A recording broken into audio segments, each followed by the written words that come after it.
Hello guys, இன்றைக்கி ஒரு க்யூட்டான பாண்டா கேக் பண்ணுறதுக்காக நான் வந்து ஷாப்புக்கு வந்திருந்தேன். ஸோ ஆல்ரெடி ஃபாண்டன்ட் எல்லாமே ரெடி பண்ணி வச்சாச்சு. இப்போ நம்ம எல்லாத்தையும் எடுத்து கேக்கில் வந்து ப்ளேஸ் பண்ணணும். அப்பா வந்து பக்கத்தில் ஒரு கேக் டெலிவரிக்காக போயிருந்தாங்க. ஸோ அந்த டைமில் நான் வந்துட்டு ஷாப்பையும் பார்த்துட்டு அப்படியே இந்த கேக்கையும் செட் பண்ணி வச்சிடலாம் அப்படின்னு சொல்லிட்டு வந்திருந்தேன். ஃபாண்டன்ட்லாம் எடுத்து கேக்கில் செட் பண்ணதுக்கப்புறமா கேக் பார்க்கவே செம்மையாக இருந்துச்சு. இந்த கேக்லாம் டெலிவரி கொடுத்துட்டு கொஞ்ச நேரம் ஷாப் பார்த்துட்டு அப்படியே வீட்டுக்கு வந்தாச்சு. வீட்டில் இந்த ட்ரெஸ்ஸிங் டேபிளில் இந்த மேக்கப் ப்ராடக்ட்ஸ் ரொம்பவே மெஸ்ஸியாக இருந்துச்சு. இதில் எதெல்லாம் தேவை இல்லைன்னு சொல்லிட்டு எல்லாமே பார்த்துட்டு நம்ம அரேஞ்ச் பண்ணி வச்சிடலாம் சொல்லிட்டு அரேஞ்ச் பண்ணிட்டு இருந்தேன். அடிப்பாவி, என்னடி லிப்ஸ்டிக் மட்டும் இவ்வளவு வச்சிருக்க?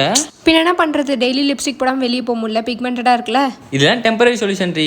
நீ எவ்வளவுதான் எக்ஸ்பென்சிவா கொடுத்து வாங்கினாலும் பிக்மெண்டேஷன் அதிகமாக தான் போகுது. அதுக்கு என்ன பண்றது? லிபாம் யூஸ் பண்ணலாமா?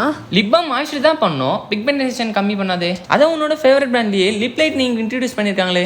ஆமால, இப்பதான் ஞாபகம் வந்துச்சு. இந்த டெர்ம்டாக்கோட லிப் பிரைட் ட்ரீட்மெண்ட்ல குளுட்டாத்தியானும் அர்புட்டினும் இருக்கு. இந்த ரெண்டு பிரைட்னிங் இன்கிரீடியன்ஸும் உங்க லிப்ஸை டபுள் பிரைட்னிங் பண்றதுக்கு ஹெல்ப் பண்ணும். பிக்மெண்டேஷன் டிஸ்கலரேஷன்லாம் ரெடியூஸ் பண்ணி உங்க லிப்ஸை வந்து ஈவன் டோனா ஆக்கிடும். லிப்பை பிரைட்டன் பண்றது மட்டும் இல்லாம பிங்க் ஆக்கி நம்ம லிப்போட டெக்ஸ்சரை வந்து என்ஹான்ஸ் பண்றதுக்கும் ஹெல்ப் பண்ணுது. இது உண்மையாவே லிப்ஸை வந்து செம்ம மாய்ஸ்சரைஸா ஆக்குது. ஆனா பிக்மெண்டேஷன் ரெடியூஸ் பண்ணதான் சொல்லிட்டு பார்க்கலாம்னு சொல்லிட்டு ஒரு ஃபியூ வீக்ஸ் வந்து நான் கண்டினியூஸாக யூஸ் பண்ணேன். இந்த ப்ராடக்ட் மாய்ஸ்சரைசராக வச்சுக்கிறது மட்டும் இல்லாமல் ஹைட்ரேட்டும் பண்ணி பிக்மெண்டேஷனும் வந்து நல்லா ரெடியூஸ் பண்ணுது. உங்களுக்கும் நேச்சுரலாகவே ஒரு பிங்கி ப்ளம்பி லிப்ஸ் வேணும்னா கண்டிப்பாக லிப்ஸ்டிக்கு ஒரு குட் பை சொல்லிட்டு இந்த ப்ராடக்ட்டை வந்து கண்டிப்பாக ட்ரை பண்ணி பார்க்கலாம். இந்த கியூஆரை ஸ்கேன் பண்ணி நீங்கள் வந்து இந்த ப்ராடக்ட்டை பர்ச்சேஸும் பண்ணிக்கலாம். நீங்கள் சென்னை பெங்களூரில் இருந்தீங்கன்னா உங்களுக்கு 3 hours டெலிவரியும் ஆகிடும். மறக்காமல் செக் பண்ணி பாருங்கள். பை.